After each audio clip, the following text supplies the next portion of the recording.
যখন 12 বছর বয়সে আমরা স্কুল প্রজেক্ট নিয়ে ভাবি, তখন রিফাত স্বরূপ বানিয়ে ফেলেছিল স্যাটেলাইট। তামিলনাড়ুর কুরুন্নাকানি গ্রামের এই ছেলেটা অর্থাৎ রিফাতের খুব ছোট থেকেই প্রযুক্তি আর স্পেস নিয়েছিল অসম্ভব আগ্রহ। খেলার ছলেই সে বানিয়ে ফেললো একটা স্যাটেলাইট যার ওজন মাত্র 64 গ্রাম। তারপর একদিন নিজের বানানো স্যাটেলাইটের ডিজাইন সে পাঠালো নাসাতে, আর সেটা সিলেক্টেড হলো 864টা প্রজেক্টের মধ্যে। আর রিফাতের 64 গ্রাম ওজনের সেই কামাল স্যাটেলাইটটা 2017 সালে নাসার রকেটে চড়ে মহাকাশে পাড়ি দিল।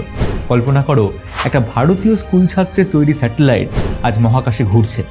রিফাত প্রমাণ করেছে স্বপ্ন দেখতে, স্বপ্ন সফল করতে বড় প্রতিষ্ঠান, ধনী ব্যাকগ্রাউন্ড, এত সুযোগ সুবিধা এসব কিচ্ছু লাগে না, লাগে আগ্রহ আর অধ্যাবসায়।